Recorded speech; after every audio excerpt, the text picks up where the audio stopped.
Hi everyone. In this video we're going to work through some examples that involve some of the triangle review we've just done. So in all three parts of this problem we're trying to solve for missing side length x, and we'll just have to pick out what we need to use. So let me go ahead and carefully add that I do want you to assume this first one is a right triangle. Okay, so if we want to solve for side x here, we're looking for a way to find one side given two other sides of a right triangle. This is looking like a Pythagorean theorem. So whenever you have a Pythagorean theorem, whenever you have a right triangle, Pythagorean theorem is a good idea. Okay, so if I want to solve for x, x is one of the legs. So again, it's fine to just go straight back always to the basic setup of quadratic formula and say x squared plus root 7 squared, which is just 7, equals 5 squared. That's perfectly good. But it is also great if you can jump straight to saying, if I want to solve for a leg, I'm going to take 5 squared and I'm going to subtract root 7 squared, and then I'm going to take the square root of that. So I encourage you to use that shortcut if you are comfortable.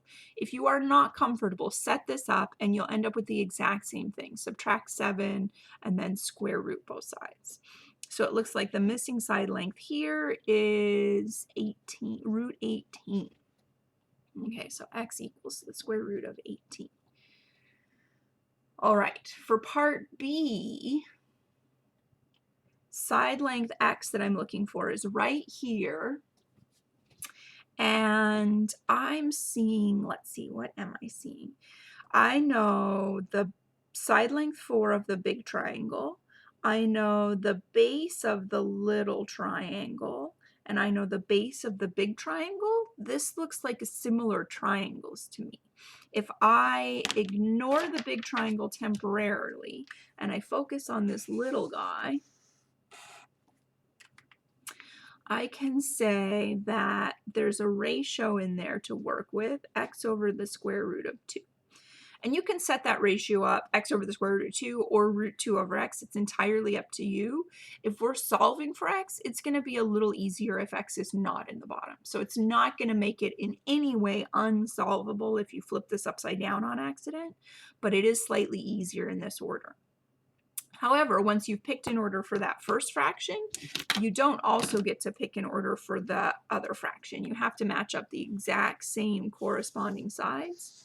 So here's my big fraction that I'm looking at. And the corresponding sides are this angled side matches up with side length 4, and the base matches up with 5 halves. Okay, so to solve for x, all I need to do is multiply by root 2. So I'm going to get 4 over 5 halves times root 2. And then there's a little cleanup there that I know sometimes gives people trouble. So for one thing, if you're dividing 4 by 5 halves, that's the same as multiplying by 2/5. And then if we multiply all the way through there, we can put these over 1. We're going to get 8 root 2 over 5. So our missing side length in that one is 8 root 2 over 5. You have a calculator handy when you're working on homework. I don't remember if I said you'd have one on this quiz or not, but you definitely will on the exam. So this is something where you could do a reasonableness check. I don't want a decimal answer. This answer is exactly what I would want to see. But in terms of thinking about, okay, well, if this was 2.5, how big is this? This is about 1.4, so you could ask your calculator for that if you don't know. Square root of 2 is about 1.4. So it's a little more than half the size of the bigger base. And we could check this 8 root 2 over 5. And that's about 2.26, which is a little bit more than half of 4. So this is seeming really reasonable. That's a nice thing that you can do quickly if you have a calculator. But again, please give me the exact answer for something like this. If it's a word problem, I would love to see the decimal. If not, please give me the exact answer.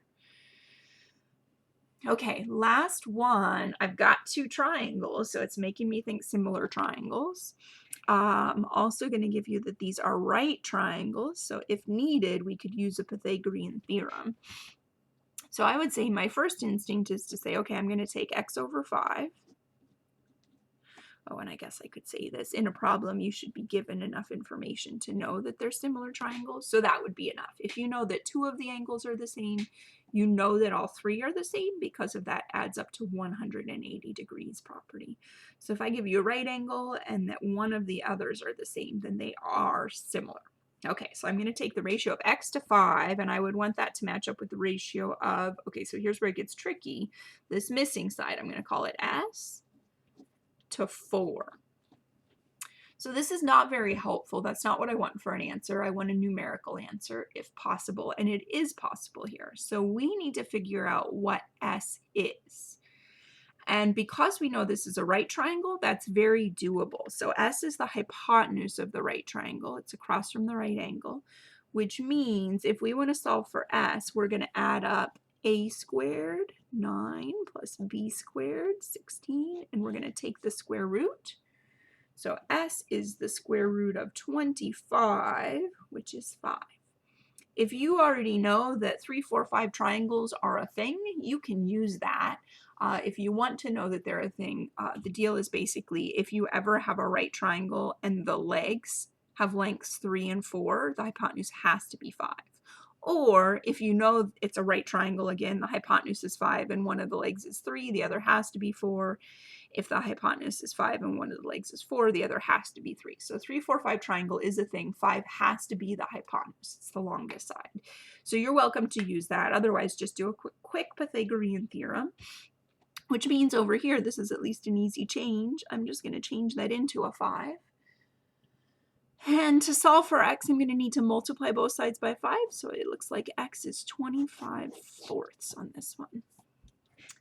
All right, thanks for watching. So work through that homework. Let me know if any of this stuff seems a little challenging.